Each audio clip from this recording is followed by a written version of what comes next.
Assalamualaikum. Hari ni ada cerita pasal ilmu rawa rontek. Kisah ni dikongsikan oleh Wak Udi yang berasal daripada Jawa Timur. Untuk pengetahuan hampa, aku dengan Wak Udi ni memang kami dah kenal cukup lama lah semenjak aku duduk di Kota Damansara lagi. Walaupun lah ni Wak Udi dah balik semula ke Jawa Timur, tapi persahabatan antara aku dan juga si Wak Udi ni kami tak terputus lah. Kami ni selalulah kontak tanya khabar. Sebelum aku nak memulakan cerita ni, kalau nama selain daripada si Wak Udi ni, semuanya Wak Udi ni dah tolong samarkan. Setiap perkongsian ada mistiknya.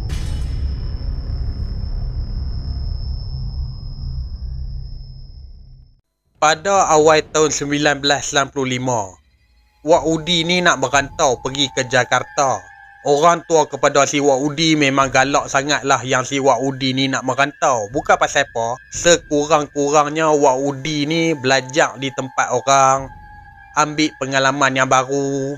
Sebelum Wak Udi ni nak berangkat pergi ke Jakarta, pakcik kepada si Wak Udi ni ada beri pesanan. Sebelum Wak Udi ni nak merantau, sekurang-kurangnya dekat diri si Wak Udi ni ada pegangan. Maksud dia isi kekebalan. Tapi Wak Udi ni dia tak mau. Bukan pasal apa, Wak Udi ni niat dia nak pergi ke Jakarta cari rezeki, bukan cari pasal. Pakcik si Wak Udi ni pun tak boleh nak kata apa-apa lagi dah lah. Sebab apa? Yang si Wak Udi ni dah buat keputusan.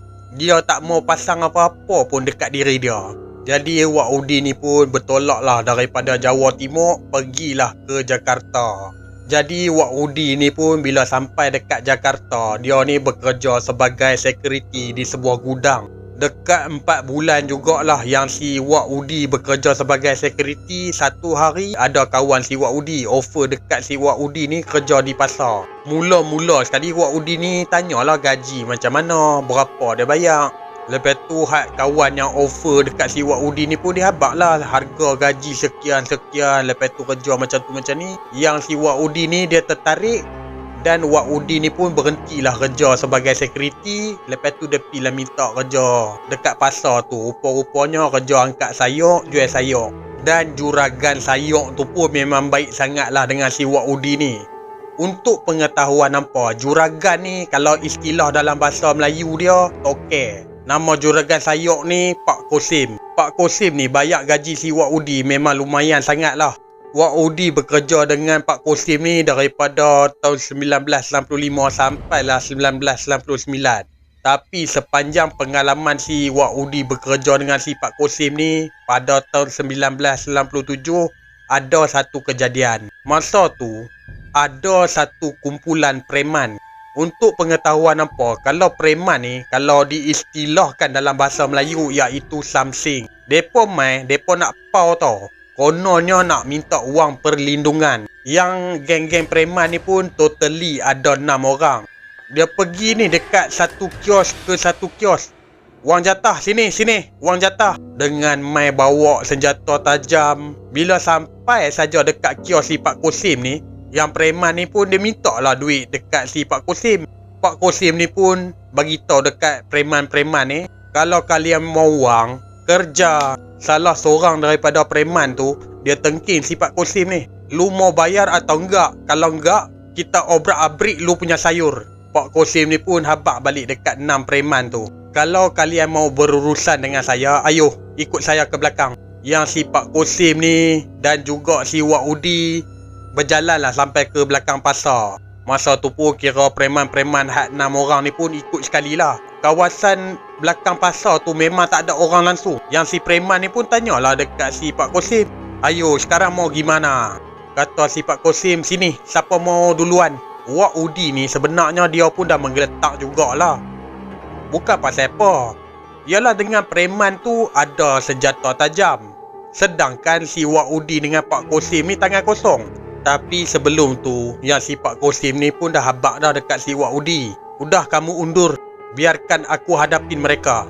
Pada mulanya yang si Wak Udi ni rasa macam yakin tak yakin je dengan si Pak Kosim ni. Nak jadikan cerita, salah seorang preman tu sambil bawa parang ni.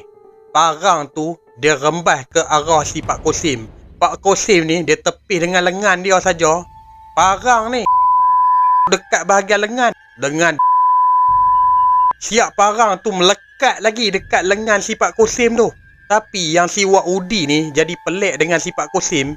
Tak ada langsung reaction rasa sakit ke, rasa macam nak melutut ke apa ke, tak ada. Pak Kosim tu, dia ambil parang yang melekat dekat bahagian lengan dia tu, dia ni. Lepas tu dia lempak parang tu dekat tanah. Dia usap-usap je dekat bahagian yang luka teruk tu.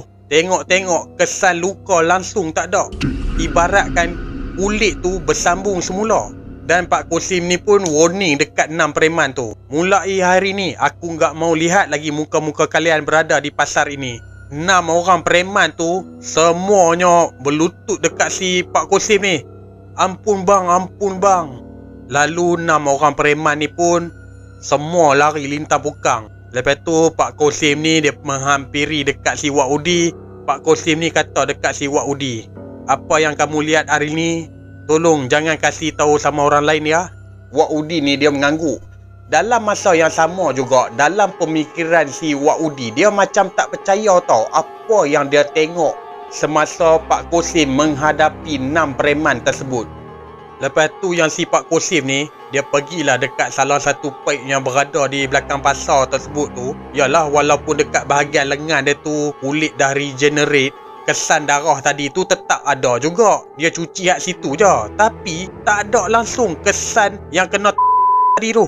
Dan setelah tu preman-preman tu pun tak pernah ada lagi lah di kawasan pasar yang si Wak Udi ni bekerja.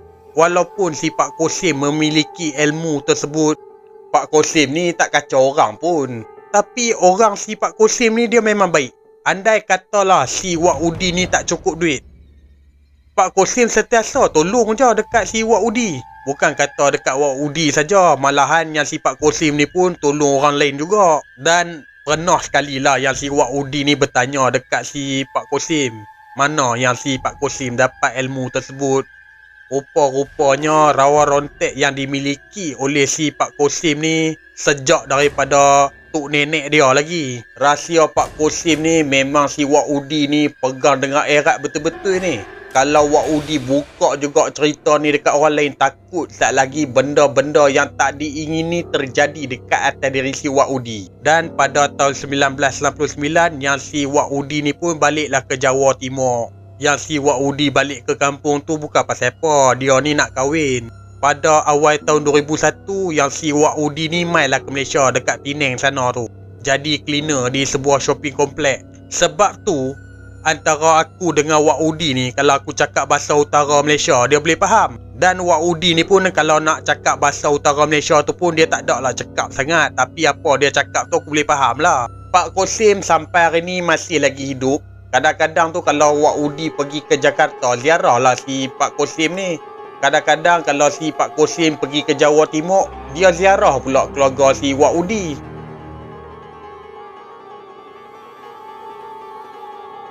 Okey, kalau kisah rawa rontek ni aku dah dengar daripada semenjak aku sekolah menengah lagi lah. Untuk pengetahuan hampa, rawa rontek ni dia sebenarnya ilmu kuno daripada tanah Jawa dulu. Apa maksud rawa rontek? Okey, yang ni apa yang si Wak Udi terangkan lah. Rawa tu tanah yang basah.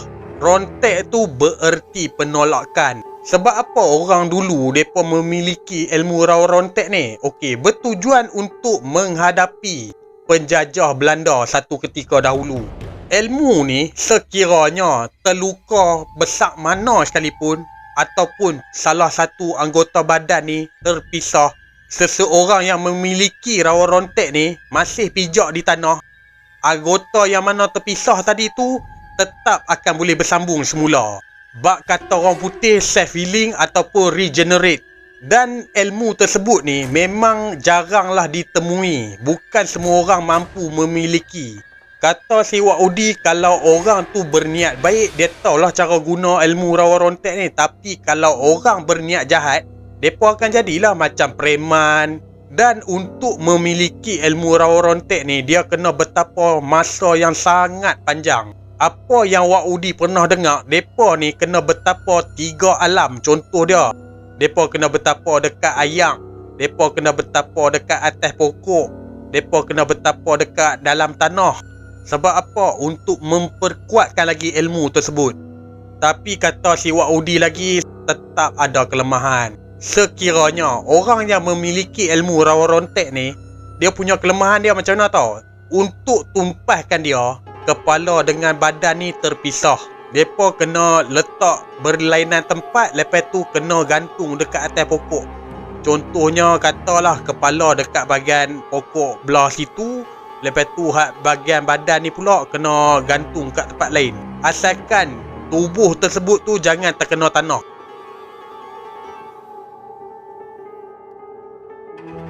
Okey, ni nasihat daripada si Wa'udi sendirilah. Sehebat-hebat apa kita di atas muka bumi ni, sekaya-kaya apa pun kita di atas muka bumi ni, semua tu hanyalah pinjaman. Kita ni makhluk Allah, semuanya akan kembali kepada Allah semula.